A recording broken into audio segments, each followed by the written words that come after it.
మన ప్రభువును రక్షకుడైన యేసుక్రీస్తు పరిశుద్ధ నామమున ప్రియదేవుని సంగమ ప్రియదేవుని బిడ్డ మరో కాల సమయం దేవుని వాక్యం ధ్యానించడానికి ముందుగా ప్రార్థన చేసుకున్న ప్రార్థన. కృపగల తండ్రి దయగల మహేశాన్ని బంగారు పాదాలకు లెక్కలేని వందనాలు స్తుతులు స్తోత్రములు. గతించిన రాత్రి అంతా నీ రెక్కల చాటును కాచి కాపాడి సంరక్షించే దేవ మరో కాల సమయం సజీవ లెక్కను చేరి ప్రార్థించుండగా వాక్యమైన దేవుడు వాక్యంతో నాతో మాతో మాట్లాడి మీరే మహిమ గంట ప్రభావాలు పొందమని యేసునామమున నడుచున్నాం తండ్రి, ఆమేన్.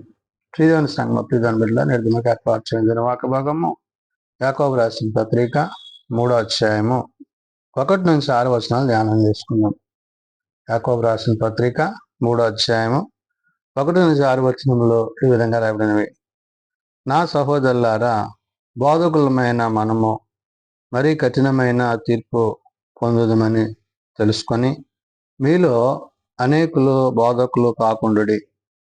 భక్తుడైన యాకోబు దేవుని ప్రజలుగా దేవుని జనాంగంగా ఉన్నవారిని ఏలుటకు అనగా దేవుడిచ్చిన అధికారాన్ని బట్టి సాక్ష్యాన్ని బట్టి మరి 12 గోత్రాల్లో ఉన్న చెదిరిపోయిన దేవుని ప్రజలను గురించి ఇక్కడ మాట్లాడుతూ నేడు మనము ఏ విధమైన తీర్పు పొందబోతామో, ఏ విధమైన తీర్పు మనకి దేవుడు ఇవ్వబోతున్నాడో అనే విషయాలను చూసి అని అంటున్నాడు, నా సహోదరులారా, బోధకులమైన మనము మరీ కఠినమైన తీర్పు పొందుదమని అంటాడు. అంటే బోధిస్తున్న నీవు నీ బోధలో, నీ మాటలో, నీ ప్రవర్తనలో, నీ నడవడికలో, నీ ఆలోచన విధానంలో, నీవు జీవిస్తున్న జీవన విధానం ఏదైతే ఉందో ఇవన్నీ కూడా సరి చేసుకోకపోతే, వాక్యానుసారంగా ఉండకపోతే, వాక్య సంబంధంగా నీవు జీవించకపోతే నీవు మరి కఠినమైన తీర్పులోనికి రాగలవు అనే విషయాన్ని గుర్తు చేస్తూ మీలో అనేకులు బోధకులు కాకుడి అంటున్నాడు. అంటే స్థిరత్వం లేకపోయినా, వాక్యానుసారంగా జీవించకపోయినా, శరీరానుసారంగా ప్రవర్తించిన ఆ ప్రవర్తన విధానాన్ని బట్టి మరి క్రియలతో కూడిన విశ్వాసాన్ని గురించి నిన్న మరి యాకోబు గుర్తు చేశాడు. అంటే మనము క్రియలు లేని వారం అయితే కనుక దేవుని ఎదుట, దేవుని సింహాసనం ఎదుట ఆ తీర్పు దినాన మనం నిలబడవలసి వచ్చినప్పుడు అప్పుడు వచ్చే ఆ యొక్క తీర్పు ఎట్టి పరిస్థితుల్లో ఉంటుందో చెప్తున్నాడు. అందుకనే నా సహోదరులారా, బోధకులమైన మనము మరీ కఠినమైన తీర్పు పొందుదుమని తెలుసుకొని అంటున్నాడు. అంటే దేవుడు తన పనిని బట్టి, వారి క్రియలను బట్టి, వారి చేయి పనులను బట్టి ఆయన వారికి తీర్పు తీర్చుననే విషయాన్ని తెలియజేస్తూ మీలో అనేకులు బోధకులు కాకుండుడి అంటున్నాడు. అంటే మీరు బోధించేవారుగా ఉంటే గనక మీ బోధ సరైనది కాకపోయినా, మీ ప్రవర్తన సరైనది కాకపోయినా మీరు కఠినమైన తీర్పు పొందుదురంటూ అనేక విషయములలో మనమందరము తప్పిపోతున్నాము అంటున్నాడు. అంటే ఏంటి? బోధిస్తున్నాము కానీ ఆ బోధన పద్ధతులను అనుసరించి నడుచుకుంటలేదు, ప్రవర్తించట్లేదు. మన జీవనం ఆ విధంగా దేవుని చిత్తానికి కాక లోకం వైపు, పాపం వైపు మనం అంటున్నామనే విషయాన్ని చెప్తున్నాడు. ఎవడైనాను మాట యందు తప్పిన ఎడల అట్టివాడు లోపము లేనివాడై తన సర్వ శరీరమును స్వాధీనమునుంచుకొన శక్తి గలవాడగును అంటున్నాడు. అంటే నీవు క్రియలతో కూడిన విశ్వాసాన్ని కలిగి ఉండాలి. నీవు ఆత్మయందు నిలిచినప్పుడు శరీర క్రియలను జయించేవాడుగా ఉండాలి. అంటే శరీర క్రియలను జయించలేకుండా శరీరానుసారంగా జీవిస్తూ ఒకవేళ నువ్వు బోధిస్తే గనక అది నిన్ను తీర్పు దినాన్న దేవుని ఎదుట నిలబెట్టేదై ఉన్నది. కాబట్టి నీవు శరీర క్రియలను విసర్జించి, లోక మర్యాదను అనుసరించక దేవుని చిత్తమును అనుసరించి, వాక్యమును అనుసరించి, ప్రార్థన యందు, వాక్యమునందు, కృపయందు నీవు దేవునితో సహవాసాన్ని కలిగి ఉండాలి. కాబట్టి ఇక్కడ అనేక విషయాలలో మనమందరము తప్పిపోతున్నాము అంటున్నాడు. ఏంటా విషయాలు అన్నాడు? తొట్టిల్లుచున్నామని. అంటే చెప్పడానికి చెప్తున్నాం కానీ అవి పాటించకపోవడం వల్ల, మన యొక్క పద్ధతులు మార్చుకోకపోవడం వల్ల దేవుని ఎదుట మనము దోషులుగా ఉంటున్నాము అనే విషయాన్ని చెప్తూ, ఎవడైనాను మాట యందు తప్పని ఎడల అట్టివాడు అంటున్నాడు. అంటే దేవుని మాటకు, దేవుని ఉద్దేశాలకు, దేవుని ఆలోచనకు లోబడక ఒకవేళ మనం ఉంటున్నామేమో. ఎవడైనా మాట యందు తప్పని ఎడల అటివాడు లోపం లేనివాడు అంటే మాట విని వాక్యానుసారంగా నడుచుకుంటూ దేవుని చిత్తానుసారంగా జీవించువారుగా మనం ఉండాలి అని తన సర్వ శరీరమును స్వాధీనమందుంచుకొన శక్తి గలవాడగును అన్నాడు. అంటే ఆత్మతో పాటు శరీర క్రియలను జయించిన వాడై క్రీస్తునందు, క్రీస్తు ప్రేమయందు అతడు నిలిచి ఉండుననే విషయాన్ని యాకోబు గుర్తు చేస్తున్నాడు.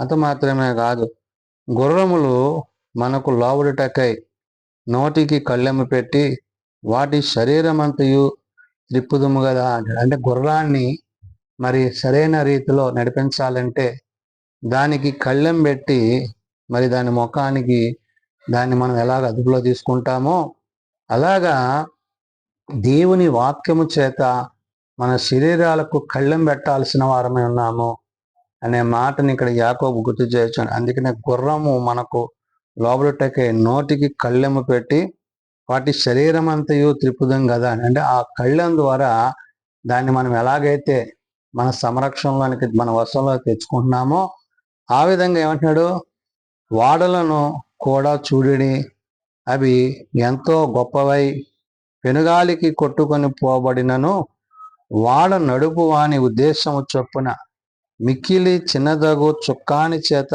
త్రిప్పబడును అంటే ఆ చుక్కాని ఆ వాడ యొక్క స్థితిగతులను తెలియజేసేదై ఉన్నది. అంటే ఆ చుక్కాని అంటే ఎటుబడితే అటు పోక మరి గాలిని బట్టి తుఫానులను బట్టి అది ఎదుర్కోగలిగిన శక్తి అంత పెద్ద వాడికి కూడా ఆ చిన్నదైన చుక్కాని ఏ విధంగా అది ఉంటుందో అనే విషయాన్ని ఇక్కడ యాకోబు గుర్తు చేశాడు. అందుకనే అంటున్నాడు, వాడలను కూడా చూడి అవి ఎంతో గొప్పవై పెనుగాలికి కొట్టుకొని పోబడునను అన్నాడు. అంటే అంత గాలి వచ్చి తుఫాను వచ్చినా కానీ కొట్టుకోకుండా వాడ నడుపు వాని ఉద్దేశము చొప్పున మిక్కిలి చిన్నదొక అంటే ఆ యజమాని ఆ యొక్క నడిపే నావికుని యొక్క మాటకు ఎల్టైటిది ఏమైనది వాడ నడుపు ఉద్దేశం, వాడ నడుపు వాని ఉద్దేశము చొప్పున మిక్కిలి చిన్నదగు చుక్కాని చేత త్రిప్పబడినాడు. ఆ చుక్కాని ఏ విధంగా అయితే దాని యొక్క నియంత్రించగలుగుతాదో అలాగా మనలో మన శరీరంలో ఒక విలువైనది ఉన్నదనే విషయాన్ని యాకోబు గుర్తు చేసినాడు. ఏంటదంట, అలాగుననే నాలుక కూడా చిన్న అవయవమైనను బహు అదిరిపడును, ఎంత కొంచెము నిప్పు ఎంత విస్తారమైన అడవిని తగలబెట్టును అంటాడు. ఈ నాలుక, ఈ చిన్న నాలుక నీ యొక్క స్థితిగతిని, నీ ఆత్మీయ స్థితిగతిని, నీ ప్రవర్తనా స్థితిగతిని, నీ శరీర క్రియలను ఇదేం చేసేది అంటే తారుమారు చేసే ఉందంట. అంటే చిన్న ఆ యొక్క వాడలో ఉన్న చుక్కాని ఎలాగైతే దాన్ని సరిచేస్తుందో మన శరీరంలో ఉన్న యొక్క నాలుక కూడా దేవుని విషయంలో మన ప్రవర్తనా విధానాన్ని, మన ఆత్మీయ స్థితిగతులను అది తెలియజేసేదే అన్నదని యాకోబు గుర్తు చేస్తున్నాడు. అంటే ఈ నాలుక చేత మనము పలికే మాటలు అంటే హృదయం ఏదైతే నిండి ఉంటుందో అది నోటి నుంచి నాలుక నుంచి మనం పలుకుతామో దాని విషయంలో నువ్వు బహు జాగ్రత్త కలిగి, అందుకనే ఇక్కడ అనేకులు బోధకులు కాకుండా అంటే ఏది పడితే అది మాట్లాడి ఏది పడితే అది చెప్తూ దేవుని మాట కాక దేవుని చిత్తాన్ని కాక మన ఇష్టాన్ని అందులో క్రోడీకరించి అది దేవుని చిత్తం అని అబద్ధం ఆడుచున్న అబద్ధ బోధకుల విషయంలో మరి తీర్పు దినమున్నదనే విషయాన్ని ఇక్కడ యాకోబు గుర్తు చేశాడు.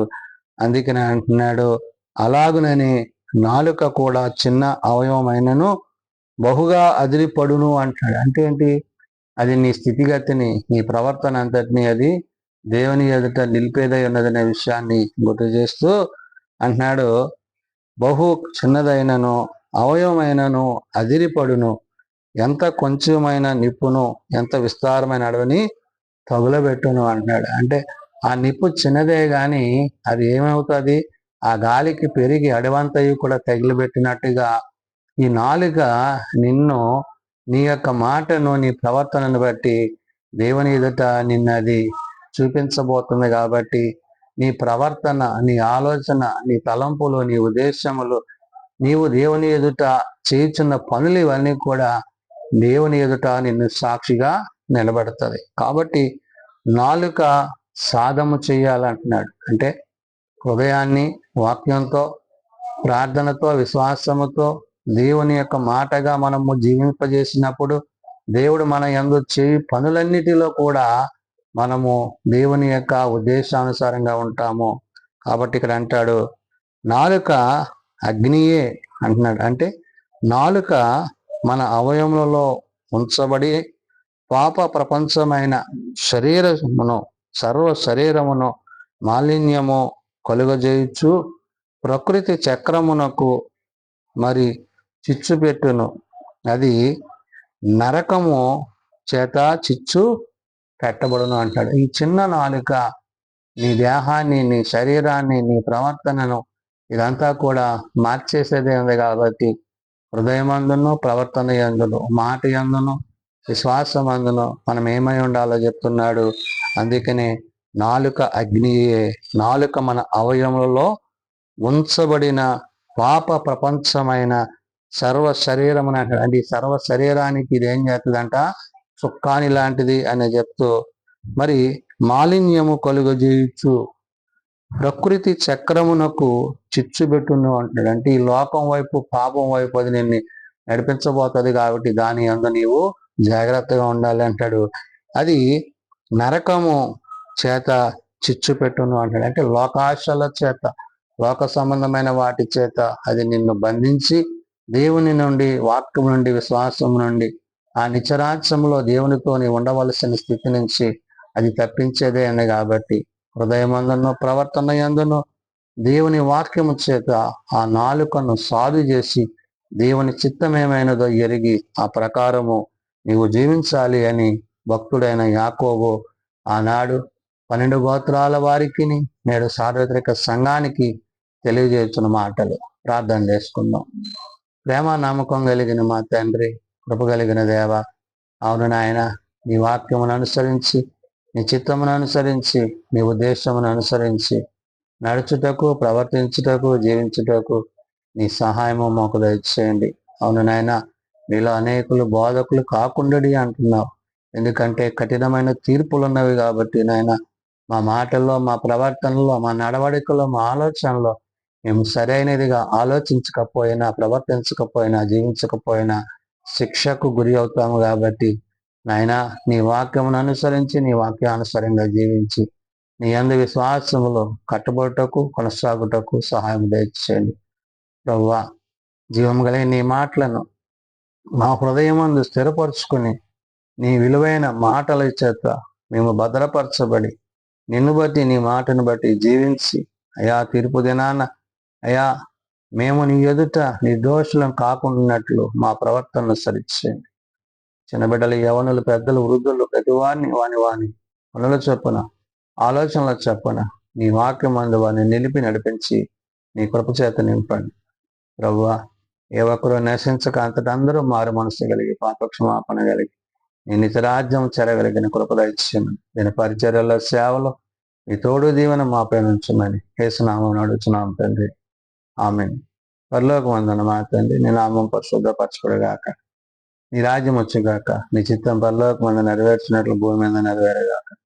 మానవుని నానేడు మాకు దయచేయండి. మనల్ని ప్రార్థన చేసిన వాడిని మేము క్షమించిన ప్రకారం మా ప్రార్థనను క్షమించండి. శోధనలో ఏకాదశులను తప్పించండి. రాజ్యము, శక్తి, మహిమ నిరంతరము నీవేనవు తండ్రి, ఆమేన్. మన ప్రమతనైన దేవుని ప్రేమ, ప్రభువైన యేసుక్రీస్తు కృప, ఆదరణకర్త అయిన పరిశుద్ధాత్మ సహాయము సదా తోడై ఉండి సంరక్షించునుగాక. ఆమేన్.